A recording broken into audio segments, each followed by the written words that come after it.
Okay, तो कैसे हैं आप सब।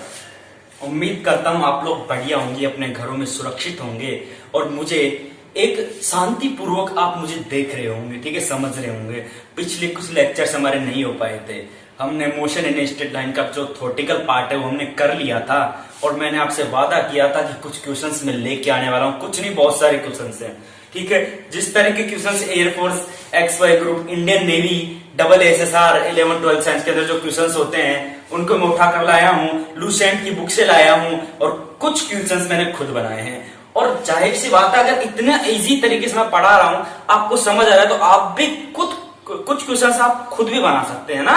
तो कोशिश किया करो घर पे भी कि कुछ क्वेश्चंस हम जो फॉर्मूले मैंने बताए उसके आधार पर कुछ क्वेश्चंस हम खुद निर्माण करें, उनका खुद हम बनाए, खुद उनको सॉल्व करें। और करतार की बुक आती है, अरिहंत की बुक आती है, लूसेंट की बुक आती है, शॉर्ट पेपर्स की, वो खरीद कर रखिए। और खरीद नहीं सकते तो ऑनलाइन, आप जो लोग मुझे देख रहे हैं ऑनलाइन देख रहे हैं, तो आपके फोन में नेट है, ये तो कन्फर्म है।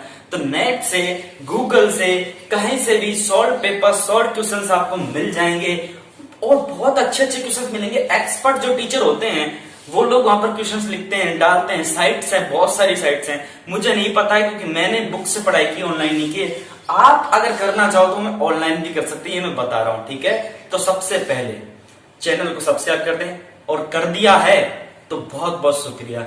और अपने मन में जो भी चल रहा है उसको निकाल दें, क्लास में आ जाइए, क्लास में ध्यान देना है, हमें क्लास में पढ़ना है। रोज एक ही बात नहीं दोहराऊंगा, मैं बोर नहीं करूंगा आपको, ठीक है। तो शुरुआत करते बिना कोई टाइम बर्बाद किए, क्योंकि अभी तक जितना टाइम बर्बाद हुआ है उसको भूल जाइए, ठीक है। अभी हम टाइम टू टाइम क्लासेस आपकी लेंगे और एक एक क्वेश्चन आपको करवाने वाला हूं। और कुछ नया भी आने वाला है चैनल पर, तो चैनल को सब्सक्राइब करके रखिए। हर अपडेट से आप वाकिफ रहिए कि हर अपडेट क्या हो रही है चैनल पे, ठीक है। तो उस पर ध्यान रखिए, कुछ ना कुछ नया लेके आऊंगा और बहुत अच्छा लेके आऊंगा, आप लोगों को समझ आएगा। बस लगे रहना है, क्योंकि फिजिक्स का नाम ही है सीखना, जिंदगी का नाम ही है सीखना, ठीक है। तो हमें बस जिंदगी जीना है हमें एक तरह से, बस, ठीक है। और अपने मन में जो आ रहा है ना वो करिए, और कुछ नहीं कहता मैं तो, बस, है ना।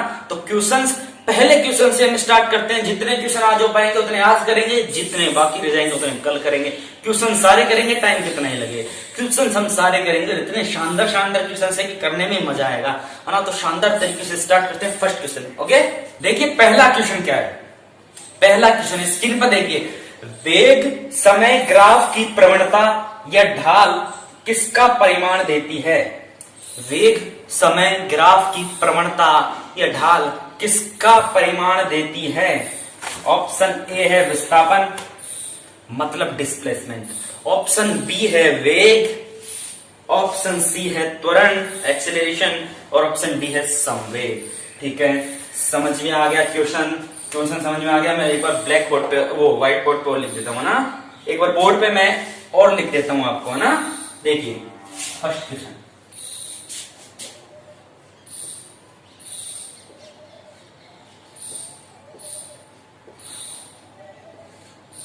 वेग समय ग्राफ की प्रवणता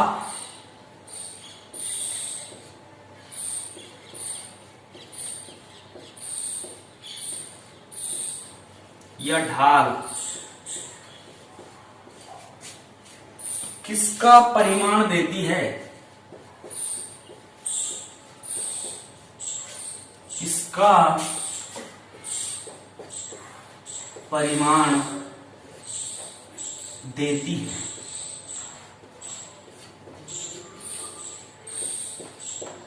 ठीक है, ऑप्शन ए है हमारा, क्या चीज है, विस्थापन, विस्थापन। ऑप्शन बी है वेग, ऑप्शन सी है त्वरण, और ऑप्शन डी है संवेग। ठीक है, आपको स्क्रीन पर भी दिख गया होगा, यहाँ पर भी आप क्वेश्चन को एक बार देख लीजिए। क्वेश्चन जो उसको देख लीजिए, ध्यान से पढ़ लीजिए कि वेग समय ग्राफ की प्रवणता या ढाल किसका परिमाण देती है। ऑप्शन ए है विस्थापन, डिस्प्लेसमेंट, वेलोसिटी, एक्सीलरेशन और संवेग। ठीक है, ये चीजें हैं अपने ऑप्शन। ठीक है, सबसे पहली बात तो हमें क्वेश्चन समझ आना चाहिए कि क्वेश्चन में पूछा क्या। देखिए बहुत इजी सा क्वेश्चन है, बहुत इजी सा। अगर ये भी क्वेश्चन आपको नहीं आता तो आपको मेहनत करने की जरूरत है, आपको फिर इसके अंदर और समझने की जरूरत है। अगर ये भी क्वेश्चन आपको नहीं आता है तो ये बहुत ही इजी सा क्वेश्चन है। देखिए वेग समय ग्राफ की प्रवणता या ढाल किसका परिमाण देती है। सबसे पहली बात तो प्रवणता क्या होती है, ढाल क्या होती है। कोई नई चीज नहीं है, हम लोग पढ़ के आए हैं। प्रवणता या ढाल हम लोग पढ़ के आए हैं। देखिए प्रवणता या ढाल क्या होती है, जैसे कि हमें क्या बोल रहा है, वेग समय ग्राफ। वेग समय ग्राफ, इसको हम वेलोसिटी मान लेते हैं, इसको टाइम मान लेते हैं। टाइम इस प्रकार से ग्रेन हो रहा है और ये वेलोसिटी इस प्रकार से गेन हो रही है, बढ़ रही है आगे ना, और ये क्या है, मूल बिंदु हो गया। ओके, अब देखिए इसकी प्रवणता क्या होगी। प्रवणता बताइए, प्रवणता निकालते हैं हम dy/dx, जो अवकलन करते हैं उसके अंदर। इसके अंदर प्रवणता कैसे निकलेगी, प्रवणता मतलब ढाल इसका रूप, तो v/t, वेग को हम समय कर देते हैं, उस तरह के प्रवणता निकल जाती है। अब देखिए वेग और समय की प्रवणता या ढाल किसका परिमाण देती है, इससे क्या सोल्यूशन निकलता है, क्या सिद्ध होता है कि क्या दर्शा रही है, ये जो ढाल है प्रवणता है इसकी, वो क्या दर्शा रही है। दिमाग लगाइए, बहुत ही इजी सा क्वेश्चन है यार, बहुत ही इजी है। देखिए वेग और समय, वेग में परिवर्तन की दर को क्या कहते हैं, एक्सीलरेशन, त्वरण, एक्सीलरेशन। ठीक है, तो वेग बटा समय फॉर्मूला पढ़ा था हमने, लेक्चर्स देख लिए। अगर आपको नहीं पता तो लेक्चर्स देखिए, पिछले जो लेक्चर्स हैं। अगर आपने थ्योरेटिकल पार्ट नहीं देखा है तो उसको पहले समझ के आइए, तब क्वेश्चन समझ में आएंगे। और आप अगर एक्सपर्ट हैं, आपको पहले ही सब कुछ आता है, तो आराम से देख सकते हैं। आपको मेरी कोई रोक टोक नहीं है कि आप मत देखिए, ठीक है, देखिए आप आराम से देखिए। लेकिन आपको अगर समझ नहीं आ रहा है, आप कंफ्यूज हो रहे हैं, तो प्लीज जो पिछले लेक्चरों को एक बार देख लीजिए, एक बार कंफर्म कर लीजिए कि फॉर्मूला क्या था। ठीक है, तो मेरे हिसाब से ये फॉर्मूला था किसका, एक्सेलरेशन का। इसको हम एक्सेलरेशन के इक्वल लिखते हैं। ठीक है, क्लियर है क्या, a = v/t होता है, तो इसका आंसर क्या हो जाएगा, त्वरण। इसका आंसर क्या हो जाएगा, त्वरण, की वेग अपॉन त्वरण। वेग में परिवर्तन की दर, हमने समझाया था कि वेग, जब वेग बदलता है तो उसे त्वरण ही तो कहते हैं। समय के सापेक्ष जो बदलता है उसे त्वरण कहते हैं। ये आपका फर्स्ट क्वेश्चन। देखिए कितना इजी स्टार्टअप लिया हमने, कितना इजी स्टार्ट किया हमने। देखिए कितना इजी सा क्वेश्चन है। ये जो क्वेश्चंस मैं करवा रहा हूँ आपको, इन क्वेश्चंस का अगर आपको पीडीएफ चाहिए, क्वेश्चंस जो भी हैं टोटल करवाऊंगा, उनका पीडीएफ चाहिए, तो उसका टेलीग्राम में चैनल बनाने वाला हूं, जिसका जो लास्ट क्वेश्चन मैं करवाऊंगा, जो अपना सेशन चल रहा है सरल रेखांकन, जिसका लास्ट क्वेश्चन करवाऊंगा जिस लेक्चर में, उस लेक्चर के डिस्क्रिप्शन में आपको टेलीग्राम का लिंक मैं आपको दे दूंगा। उस टेलीग्राम चैनल से आप मेरा इसका जो क्वेश्चंस का पीडीएफ है वो प्राप्त कर सकते हैं, और बहुत ही इजी वे में प्राप्त कर सकते हैं, क्योंकि टेलीग्राम हर कोई यूज करता है ना। तो उस टेलीग्राम लिंक में जाकर आप ग्रुप से जुड़ सकते हैं और वहां से आराम से इसका पीडीएफ उठा सकते हैं, उन क्वेश्चंस को याद कर सकते हैं। आपको बार बार यूट्यूब पे नेट खर्च करने की जरूरत नहीं है, आप डाउनलोड करके सीधा कर सकते हैं। यह आपके लिए फायदेमंद चीज हो जाएगी। और अगर आप व्हाट्सएप से सीधा मेरे से जुड़े हुए हैं तो आप व्हाट्सएप पे मेरे से प्राप्त कर सकते हैं। नंबर आपको मैंने यूट्यूब चैनल पे दे रखे, कोई यूट्यूब वाले ने नहीं दिया होगा जितने मैंने दे रखे हैं, है ना। तो उन जो नंबरों पे आप मेरे को कांटेक्ट करिए और पीडीएफ प्राप्त करिए और याद करिए, इन क्वेश्चंस को पढ़िए अच्छे तरीके से। सेकंड क्वेश्चन पे आते हैं ना। अब देखिए सामने, देखिए सेकंड क्वेश्चन हमारा क्या है। सेकंड क्वेश्चन सामने देखिए, आपेक्षिक वेग की एसआई इकाई क्या है। एसआई इकाई क्या है, आपेक्षिक वेग की एसआई इकाई क्या है। ऑप्शन ए है मीटर पर सेकंड, मीटर अपॉन सेकंड, है ना। और बी ऑप्शन है metre upon second square, metre पर सेकंड स्क्वायर। ठीक है, थर्ड ऑप्शन है मीटर स्क्वायर अपॉन सेकंड, और फोर्थ ऑप्शन है इनमें से कोई नहीं। ठीक है, तो ये आपके चार ऑप्शन हो गए। अब बोर्ड पर ध्यान दीजिए, जो दूसरा क्वेश्चन है हमारा,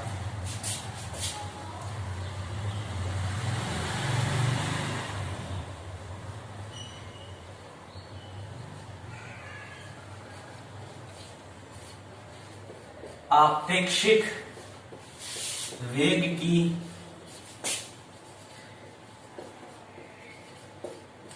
इकाई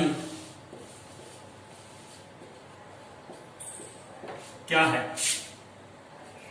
ऑप्शन ए है अपना मीटर पर सेकंड, बी ऑप्शन है अपना मीटर पर सेकंड स्क्वायर, सी ऑप्शन है अपना मीटर स्क्वायर पर सेकंड, ठीक है, और डी ऑप्शन है अपना नन ऑफ दीज, इनमें से कोई नहीं।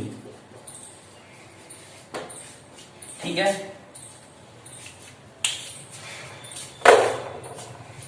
अब बताइए इस क्वेश्चन में क्या है ऐसा कि आपको नहीं आएगा। कितना इजी है ये, तो मैंने क्वेश्चन ऐसे डाल दिया, बल्कि डालने लायक नहीं था, आपको फालतू में बोर कर रहा हूं ना, तो डालने वाला क्वेश्चन ये था नहीं, फिर भी मैंने डाल दिया क्योंकि कई लोग तो कंफ्यूज हो जाते हैं कि आपेक्षिक वेग, इसकी तो ये बताइए, आपेक्षिक वेग तो पढ़ लिया हमने, इसकी तो मात्रक तो पढ़ा ही नहीं, कंफ्यूज नहीं होना है। आपेक्षिक वेग मतलब वेग ही, वही वेग ही, वेलोसिटी की बात कर रहे हैं। आपेक्षिक हो चाहे सापेक्षिक हो चाहे निरपेक्षिक हो, कुछ भी हो, वेग है ना, तो वेग की क्या होती है, हमने पढ़ा था, सीधी सी बात है, वेग क्या होता है, इसका हल अगर हम देखेंगे तो वेग इज इक्वल टू क्या होता है, विस्थापन बटा समय होता है क्या, डिस्प्लेसमेंट अपॉन टाइम होता है क्या। मैं बार बार इसलिए समझा रहा हूं ताकि आपको कोई दिक्कत नहीं आए, कोई प्रॉब्लम नहीं है, आपको समझ आ जाए। विस्थापन अपॉन समय, विस्थापन का मीटर और टाइम का सेकंड, तो मीटर अपॉन सेकंड हो गया किसका, वेग का, क्योंकि किसी निश्चित दिशा में इकाई समय में तय की गई दूरी को क्या कहते हैं, वेग कहते हैं। ठीक है, बात समझोगे, तो इसका आंसर क्या होगा, ए इसका आंसर हो गया मीटर पर सेकंड, इसका आंसर क्या हो जाएगा, ए हो जाएगा मीटर पर सेकंड। क्लियर है क्या, आपेक्षिक वेग की इकाई पता चल गएगा, तो कंफ्यूज नहीं होना है आपको। औसत चाल की इकाई क्या होती है, वही होती है मीटर पर सेकंड। ठीक है, तो इस प्रकार से कंफ्यूज नहीं होना है कि ताक्षणिक चाल, ताक्षणिक वेग, जो अलग अलग चीजें नहीं है, ये वेग ही है, चाल ही है, वेलोसिटी है, स्पीड है, ठीक है, और कुछ चीजें नहीं है। तो नेक्स्ट क्वेश्चन पे बढ़ते हैं बिना टाइम को बर्बाद किए, है ना। चलिए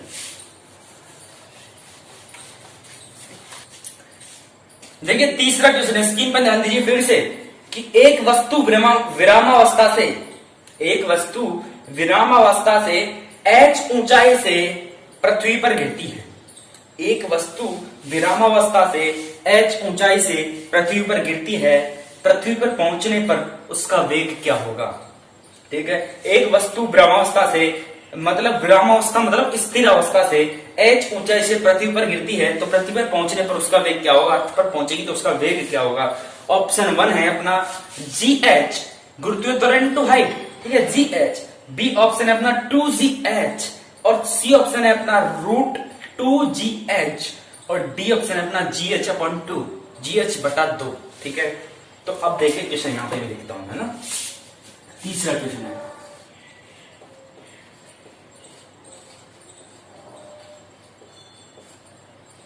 एक वस्तु विरामावस्था से, विरामावस्था से मतलब स्थिर है कोई वस्तु, वो विराम है मतलब स्थिर अवस्था में है, उससे वहां से कहां से गिरती है, विरामावस्था से h ऊंचाई से, h ऊंचाई से पृथ्वी पर गिरती है।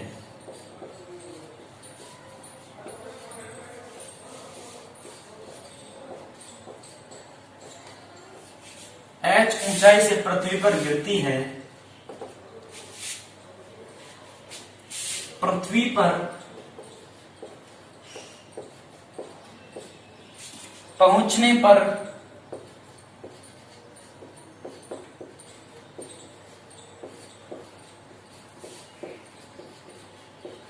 उसका वेग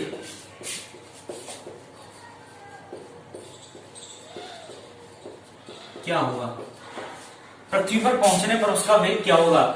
ए ऑप्शन अपना क्या दे रखा है, GH। बी ऑप्शन अपना क्या दे रखा है, 2GH।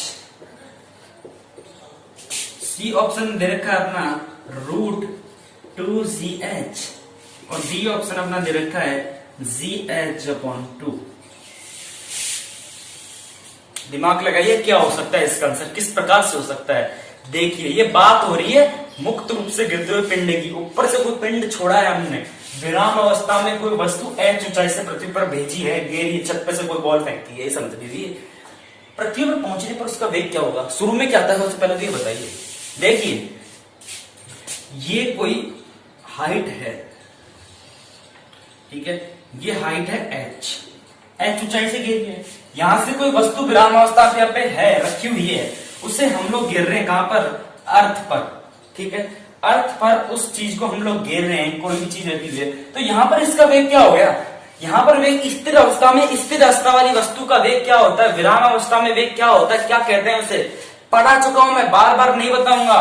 वेग यहां पर इसका हो गया 0, उसे कहते हैं प्रारंभिक वेग, u से डिवाइड करते हैं, u = 0। हो गया कि नहीं हो गया, हमें क्या याद करना है, अंतिम वेग v डिफाइन करना है हमें, v के बारे में पता लगाना है कि अंतिम वेग क्या है, पूछा तो है प्रतिबिंब पहुंचने पर उसका वेग क्या होगा, तो प्रारंभिक वेग तो ब्रह्मावस्था में तो 0 था, कोई वेग नहीं था, लेकिन जब गिरी वो अंतिम में जो लास्ट में जो वेग आया वो क्या था, पृथ्वी पर गिरते टाइम उसका वेग क्या हुआ, तो क्या था। ठीक है, तो इसके लिए सूत्र बताइए कौन सा लगाए हैं।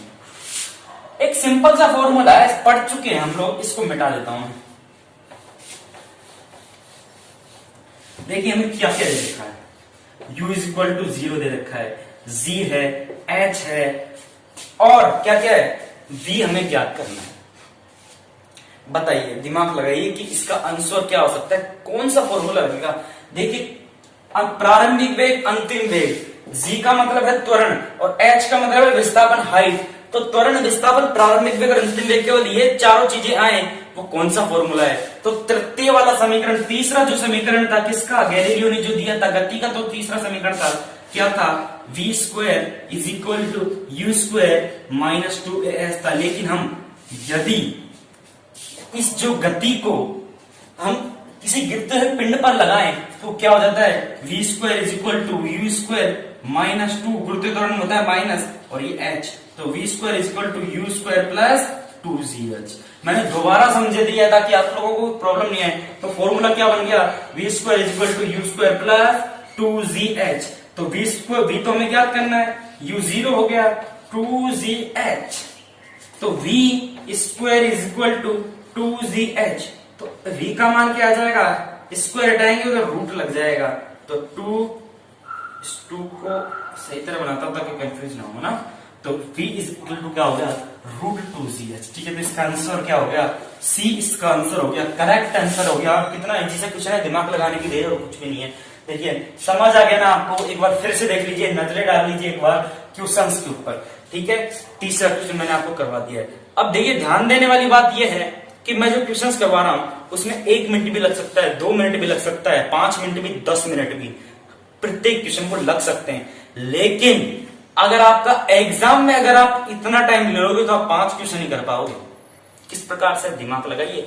मैंने आपको बता सको 70 क्वेश्चन आते हैं एक्स ग्रुप के अंदर, वाई ग्रुप की बात अभी नहीं कर रहा हूं। ठीक है, एक्स ग्रुप के अंदर आपके 70 क्वेश्चन आते हैं और करने कितने मिनट में होते हैं, 60 मिनट के अंदर, 20-20 मिनट, 3 पेपर होते हैं अपने अलग अलग, इंग्लिश, फिजिक्स, मैथ। ठीक है, तीनों के 20-20 मिनट, 60 मिनट में 70 क्वेश्चन करने होते हैं। ढंग से एक क्वेश्चन को 1 मिनट भी आप नहीं दे सकते। अगर 1 मिनट से ज्यादा दे दिया तो आपके कुछ क्वेश्चन आपको छोड़ने पड़ेंगे, आधे क्वेश्चन आपको छोड़ने ही पड़ेंगे। तो देखिए कितना तगड़ा कंपटीशन है। तो अगर हम दिमाग लगाइए, क्वेश्चन को पढ़ने में, समझने में ही हमको आधा मिनट लग जाता है और आधे मिनट के अंदर हमको सॉल्व करना है। आधे मिनट में 1 मिनट में नहीं मिलता हमें, मतलब 70 क्वेश्चन करने होते 60 मिनट के अंदर। तो मैं जो करवा रहा हूँ वो आपको सॉल्यूशन करवा रहा हूँ, समझा के करवा रहा हूँ, ताकि आपको लोगों को समझ में आए। नहीं तो डायरेक्ट करवाऊंगा तो आपको कुछ पल लेनी पड़ेगा। ठीक है, तो इस वजह से मैं समझा करवा रहा हूँ। आपको वहां पे इतना टाइम नहीं लेना है, आपको सिर्फ क्वेश्चन फटाफट से पढ़ना है। 2 बार पढ़ लो, चाहे फटाफट से पढ़ो। कितने सेकंड लगते हैं, 30 सेकंड लग जाते हैं पढ़ने में, पढ़ लो। ठीक है, तो तुरंत आपके दिमाग में आंसर आ जाना चाहिए। आपको निकाले प्रैक्टिस होनी चाहिए इन क्वेश्चन की, बस ये है, प्रैक्टिस होनी चाहिए। वहां पे ये टाइम नहीं मिलेगा कि उसको निकालो यहाँ पर बैठ के, नहीं। अगर निकाल दिया तो अगला क्वेश्चन छोड़ दोगे आप। ठीक है, कुछ ऐसे क्वेश्चंस होते हैं जो हमको बिल्कुल नहीं आते, तो उनका फायदा मिल जाता है कि उनको हम छोड़ते हैं तो उनका टाइम आपको इन क्वेश्चन में मिल जाता है। तो आप जिस तरह से आप करें वो कर लेना, लेकिन आपको समझा रहा हूं कि टाइम ज्यादा नहीं लेना है एग्जाम के अंदर। यहाँ पे मैं आपको समझा रहा हूँ, इस तरीके से वहां पर क्वेश्चन नहीं करना है। तो अगले क्वेश्चन की तरफ बढ़ते हैं बिना कोई टाइम बर्बाद किए, क्योंकि टाइम हमें ज्यादा से ज्यादा कम टाइम की तरफ चलना है, कि हमें कम टाइम में हमको ज्यादा समझ में है। ठीक है, क्योंकि जल्दी से जल्दी कोर्स करना है, आपको बहुत कुछ करना है अपने चैनल पे, है ना। तो ध्यान दीजिए 4th क्वेश्चन के ऊपर। देखिए अभी हमारे बेसिक से क्वेश्चन चल रहे हैं। मैं इतने क्वेश्चन क्यों करवा रहा हूँ, बेसिक वाले क्वेश्चन जो थ्योरेटिकल क्वेश्चन है वो क्यों करवा रहा हूँ, क्योंकि ऐसे क्वेश्चन भी कई बार पूछ ले जाते हैं और नहीं पूछ जाते तो भी हमें तो पता होना चाहिए। हम तो सीख रहे हैं, हमें रटना नहीं है, कोर्स नहीं करना, कोई सिलेबस के पीछे नहीं भगना है, हमें समझना है, सीखना है, सीखते सीखते आगे बढ़ना है। कि अगर एग्जाम में फेल भी हो गए तो कुछ बिगड़ेगा नहीं, कुछ माइंड में तो रहेगा। सीखेंगे तो किसी को पढ़ा तो सकेंगे, किसी को सिखा तो सकेंगे। ठीक है, तो उस तरीके से हमको चलना है, सीखना है। तो 4th क्वेश्चन आपको बहुत ही इजी क्वेश्चन मैं बता देता हूँ, स्क्रीन पर ध्यान दीजिए। स्क्रीन पर ध्यान दीजिए कि गति के समीकरणों को वैज्ञानिक डैश खाली स्थान, है ना। गति के समीकरणों को वैज्ञानिक डैश ने दिया था, A Newton, B Kepler, C Pascal या डी गैलीलियो। गति के समीकरणों को वैज्ञानिक डैश ने ज्ञात किया था? A Newton, B Kepler, C Pascal या डी गैलीलियो। यहां पर ध्यान दीजिए, गति के समीकरणों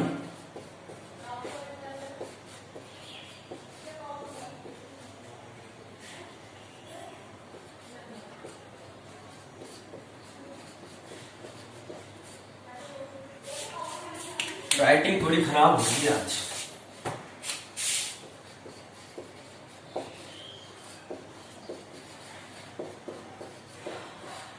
गति के समीकरणों को वैज्ञानिक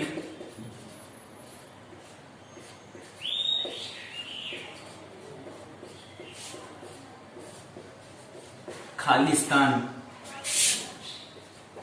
ने दिया था।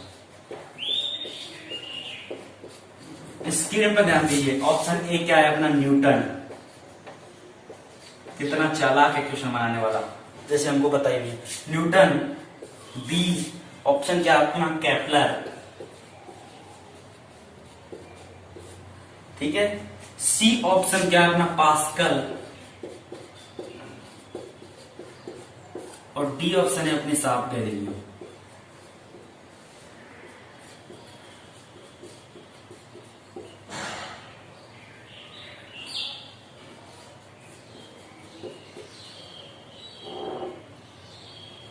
ठीक है, गैलीलियो। सब दिमाग, आपको ये क्वेश्चन पता होगा, इसका आंसर पता होगा। मैंने इसलिए लिखवा दिया क्योंकि आपको नॉलेज होनी चाहिए। बार बार क्वेश्चंस किस प्रकार से पूछा जा सकता है, उस वजह से आपको लिखवा। जल्दी से आंसर बताया, इसका आंसर क्या है? गैलीलियो। क्या है इसका आंसर? गैलीलियो। न्यूटन ने नहीं दिया है, कंफ्यूज मत होना। न्यूटन ने गति के नियम दिए थे। गति के जो 3 नियम होते हैं, जो अगला जो लेक्चर आएगा, जो अगला जो टॉपिक आएगा, वो पढ़ेंगे हम गति के नियम। तो वो दिए थे न्यूटन ने। ये समीकरण की बात हो रही है, तो वो दिए थे गैलीलियो सामने। कंफ्यूज मत होना, कई लोग कंफ्यूज हो जाते हैं इसके अंदर और गलत कर देते हैं। तो इस वजह से आपको बार बार इस चीज को मैं आपको बता रहा हूं, बार बार आपको ध्यान दिला रहा हूं कि गैलीलियो इज गैलीलियो। ठीक है, गति के जो फॉर्मूले थे वो गैलीलियो द्वारा दिए गए थे, ना कि न्यूटन के द्वारा। तो याद रखना है ना। नेक्स्ट क्वेश्चन की तरफ बढ़ते हैं।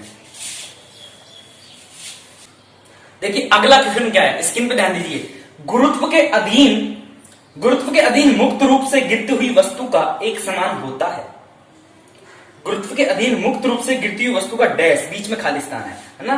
गुरुत्व के अधीन मुक्त रूप से गिरती हुई वस्तु का खाली स्थान एक समान होता है। मतलब क्या चीज एक समान होती है? ऑप्शन ए वेग, ऑप्शन बी संवेग, ऑप्शन सी चाल, ऑप्शन डी त्वरण। क्वेश्चन देख लिया? अब देखिए स्क्रीन पर मैं लिख देता हूं जो हमारा फोर्थ क्वेश्चन है। फोर्थ है, फिफ्थ है? फिफ्थ है। जो हमारा फिफ्थ क्वेश्चन है क्या है कि गुरुत्व के अधीन गुरुत्व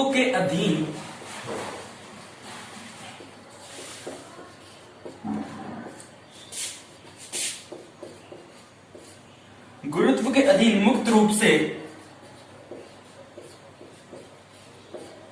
गुरुत्व के अधीन मुक्त रूप से गिरती हुई वस्तु का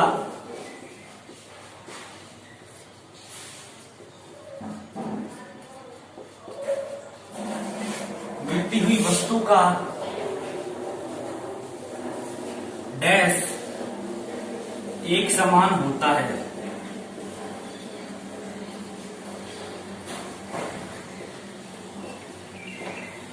ठीक है, गुरुत्व के अधीन मुक्त रूप से गिरती हुई वस्तु का खाली स्थान एक समान होता है। ऑप्शन ए आपका क्या दे रखा है इसने कि वेग, ऑप्शन बी दे रखा है संवेग, ऑप्शन सी दे रखा है चाल, और ऑप्शन डी दे रखा है त्वरण। बताइए इसका आंसर क्या होगा जल्दी से। कि गुरुत्व के अधीन मुक्त रूप से गिरती हुई वस्तु का खाली स्थान एक समान होता है। क्या चीज इनमें से एक समान होती है? गुरुत्व के अधीन अगर किसी वस्तु को छोड़ते हैं, सबसे पहली बात, गुरुत्व के अधीन किसी वस्तु को छोड़ेंगे ऊपर से, गति या तो ऊपर फेंकिए या ऊपर से नीचे छोड़िए, गुरुत्व के अधीन दोनों गतियां होती हैं। तो सबसे पहले कुछ ना कुछ वेग तो होगा ही, प्रारंभिक वेग अंतिम वेग होगा, एक समान तो हो नहीं सकता, चेंज होगा, कुछ ना कुछ विस्थापन भी तय करेगा। सबसे पहली बात तो वेग तो चेंज होगा। तो ये आंसर तो इसका नहीं हो सकता, एक समान तो नहीं रह सकता। संवेग ये भी चेंज होगा, ठीक है, पास में अभी। अब चाल और वेग ये तीनों एक दूसरे से संबंधित है, तो चाल भी चेंज होगी तो त्वरण चेंज नहीं होता। त्वरित अगर वस्तु होती तो वो त्वरित ही रहती है, जिस त्वरण से वो त्वरित है वो उसी त्वरण से त्वरित रहती है, बदलता नहीं है त्वरण, ठीक है, त्वरण में कोई परिवर्तन नहीं होता, त्वरण जो है वही रहेगा। तो गुरुत्व के अधीन मुक्त रूप से गिरती हुई वस्तु का त्वरण एक समान होता है, ठीक है। तो इसका आंसर ये हो गया, बहुत इजी सा क्वेश्चन है। नेक्स्ट क्वेश्चन की तरफ बढ़ते हैं। अब देखिए नेक्स्ट क्वेश्चन, लास्ट क्वेश्चन जो हमारा है आज का लास्ट क्वेश्चन बता रहा हूं। अभी क्वेश्चन लास्ट नहीं हुए, क्वेश्चन तो ढेरों पड़े हैं अभी तो हम बेसिक से क्वेश्चंस कर रहे हैं। अभी न्यूमेरिकल्स करने में कितने सारे न्यूमेरिकल्स हमको सॉल्व करने हैं, जो मेन इसकी नींव है, मुक्त रूप से जो गति है, मोशन है, जो स्ट्रेट लाइन के अंदर मोशन है, और गति तो अभी चालू हुई है, गति तो आगे पढ़ेंगे हम, और अच्छी गति पढ़ेंगे तो उसके न्यूमेरिकल है। तो लास्ट क्वेश्चन बेसिक जो क्वेश्चन बता रहा हूं मैं, थ्योरेटिकल टाइप क्वेश्चंस हैं जो हमारे दिमाग में रहते ही हैं, जो हमको आने चाहिए, बहुत ही लॉजिक वाले क्वेश्चंस हैं। तो वो लास्ट क्वेश्चन मैं अभी बता रहा हूं ना। तो लास्ट क्वेश्चन इसके ऊपर ध्यान दीजिए, नियत बल के अधीन किसी पिंड का पथ क्या होगा? नियत बल के अधीन किसी पिंड का पथ क्या होगा? ए वृत्तीय, बी परवलिक, सी सीधी रेखा, या डी नन ऑफ दीज, इनमें से कोई नहीं, ठीक है। तो नियत बल के अधीन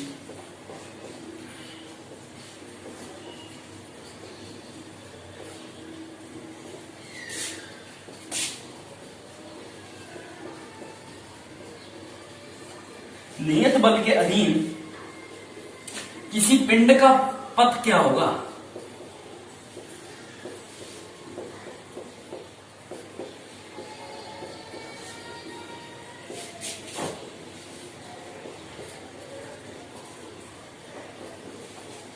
किसी पिंड का पथ क्या होगा? ए क्या दे रखा है? वृत्तीय है। बी क्या दे रखा है? परवलिक।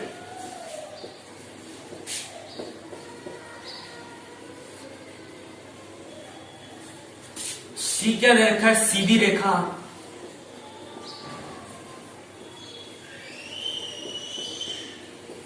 और डी क्या दे रखा है? इनमें से कोई नहीं।